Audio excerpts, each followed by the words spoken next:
Hi, everybody, and welcome to the first ever Ingenious in 15.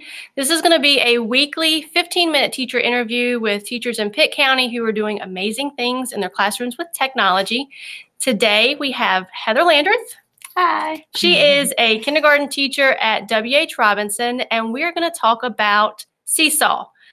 First, can you tell us a little bit about your classroom? It runs a little bit differently than most kindergarten classes might. Yes, I do have a lot of the traditional methods in place as far as having workstations, developmentally appropriate things for children to do in kindergarten. But I do a lot of the more flipped classroom with blended learning. I have flexible seating, one-to-one iPads that I got through a grant with Pitt County Impact Ventures grant. Which has allowed me to do a lot more things in my classroom than I had been able to do in the past. Awesome. So let's dive right into SeeSaw because we're only going to be here for 15 minutes. What is SeeSaw? So SeeSaw is an app that the children use in class to show me what they're learning. So again, I just referenced the stations that I do. When the children are in stations, I'm either with a reading group. Sometimes we'll do math stations in the afternoons when I'm trying to differentiate for all the diverse needs of the children in my classroom. But while I'm working with those students in groups, I really needed a way to monitor what the children were doing in stations. And the SeeSaw app seemed to be the best way to do that. It allows the children to show me what they're doing in stations through photos. So if they're doing a folder game or building something, then they can take a picture of that and send it to me. They can take the picture and then do a voice recording on the picture explaining what they've done. Or in reading groups, they might do like matching sentences and pictures together, and then they can read it to me so I can understand, you know, if they're getting the concepts that I want them to. They can also make videos, they can do drawings and talk to me about what they're drawing as they're drawing. So there's a lot of different features within the app that allows me to monitor what they're doing in stations when I can't be right there with them. That's awesome. What about parents? So there is a feature where we can share the student work with the parents, and you have the option to invite parents to view the work, or if you want to just keep it in your classroom for yourself, then you can do that as well. I did it without the parents for a couple months just to kind of get a feel for things. And then the kids, I started telling them, when you do this, not only am I going to see it, but I'm going to send it to your mom or your dad or whatever family member. And they get super excited about thinking that, oh, wait, my mom's going to see this. And they'll put something on SeeSaw and immediately run over to me and say, Miss Landreth, will you send this to my mom right now? So they get really excited about it. And I've had great parent feedback because it really is a window into the classroom. I don't do a lot of worksheets. Students are writing, but I keep a lot of the writing for myself, for writing portfolios and things that we're required to have. So to be able to take a snapshot of it and then read it to the parents and send it out that way, and then the parents can comment on their child's work. So cool. They really like getting a sweet little, oh, you did a good job, I love you, from mom. They get really excited when those pop up, and they're also able to like each other's work.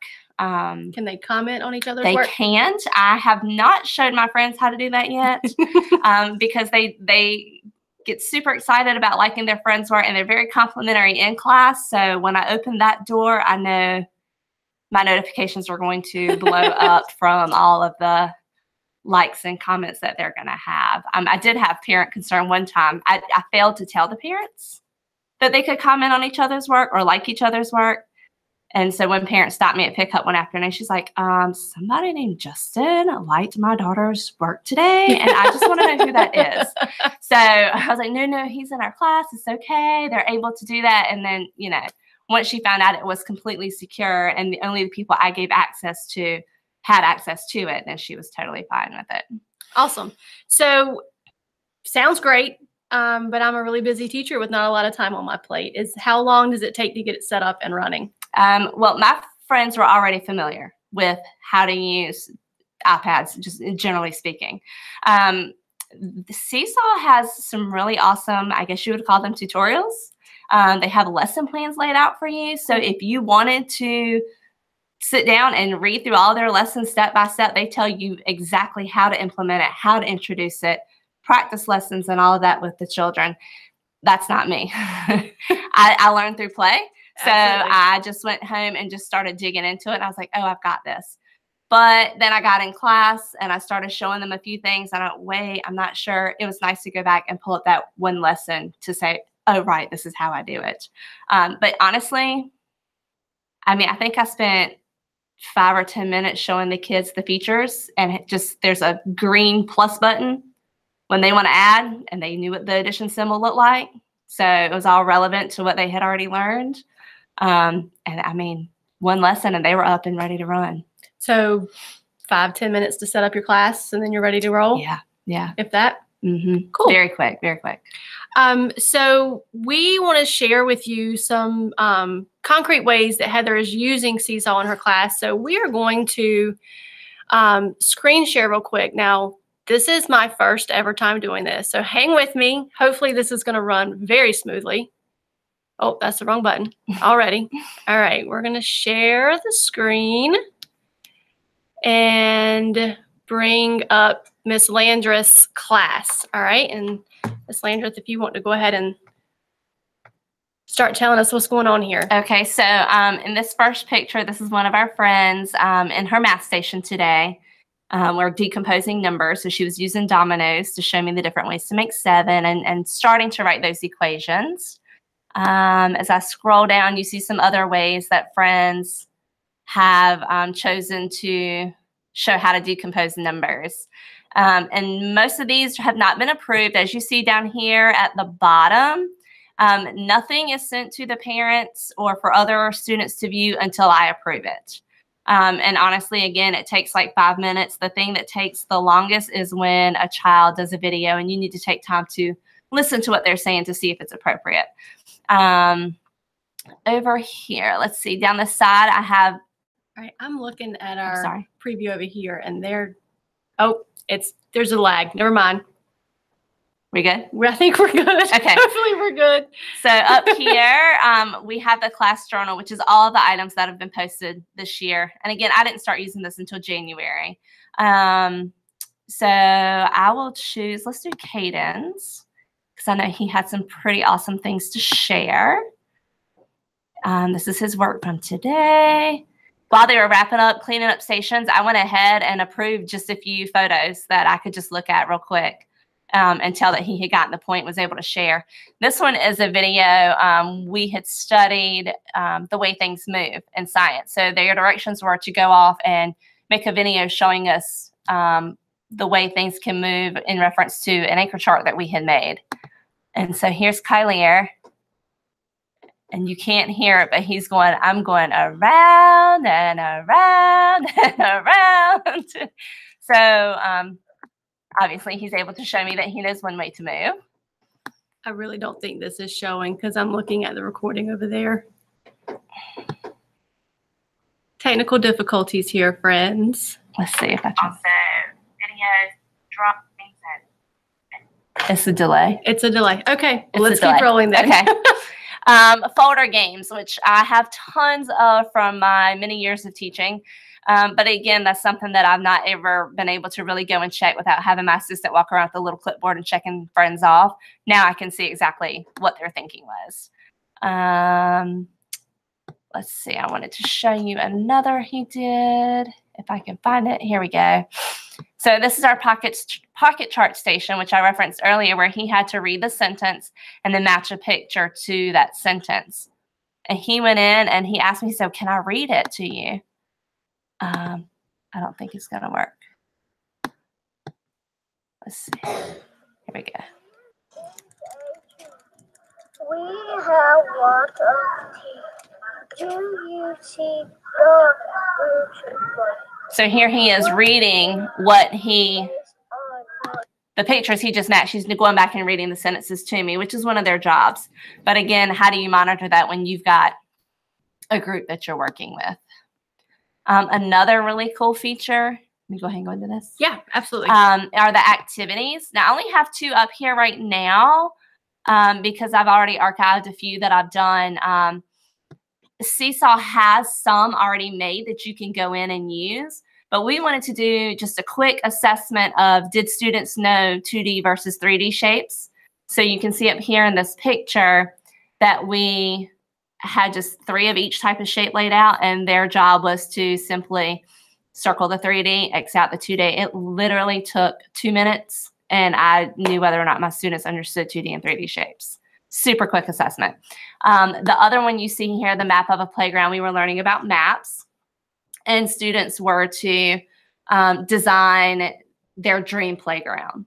And this is an example that actually my intern did. And what I like about it is that not only do you type the instructions for children who can read, but if they can't read, like many kindergarten friends, you can audio record your instructions. And then if they forget by the time they get to their seat, which happens a lot, they can just hit the play button and you don't have to go back and repeat it 20 times. And then, of course, you get instant feedback on your iPad or whatever device you're using, so you know who's completed it, who might need a little bit of help. Perfect. Getting it done. Awesome. All right, so we're going to stop sharing. Hopefully it actually did share. I'm a tad bit nervous about that. Here we are.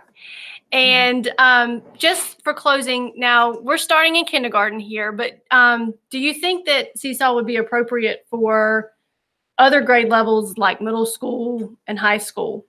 I mean, I don't see why not. I've never taught middle school and high school, but I would assume that you would want them to show their work just as I want my kindergartners to show their work. And there's such a variety of tools for them to use to show their work. You know, and there's a typing feature or a text feature where they can add text boxes to maybe if they took a screenshot of something they did on the computer and then you wanted them to type about it or something. You know, if I moved up out of kindergarten, I would definitely continue to use this app in my classroom to monitor student work, and it gives them some choice. It's not go to your seat, sit down, and write some sentences about such and such a topic. Well, now they're having that ability to create something and take a picture, make a video. Friends can get together and make videos.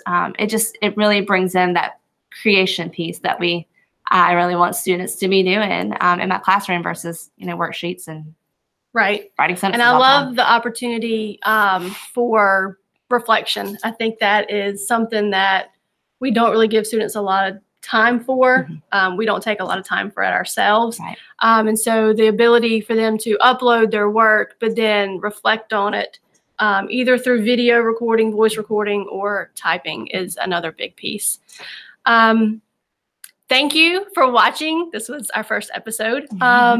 Hopefully you will be back. This is going to be a weekly teacher interview series we're going to do on Wednesdays at 4:15. I will post to our Facebook page, which is facebook.com/PCS Digital Learning, as well as on Twitter. So check those for our updates and our links. I am on Twitter at Boucher Lauren, Boucher. Heather's on Twitter at HJC Landreth, Landreth. All right, before we sign off real quick, we're going to see if we've had any questions come through. I'm looking on the live stream page and I don't see any. Let's check Twitter real quick. Nope, not on Twitter. Let's check out Facebook. See, we do have either 2 or 4 viewers, depending on which we're looking at here. I have not gotten any alerts that we've had a question come through on Facebook, so I think we're good. Thank you for those of you who joined us. Thank you, and hopefully we'll see you back next week, Wednesday again, 4:15, and we're going to be talking about hyperdocs and the workshop model. Thank you. See you later. Bye.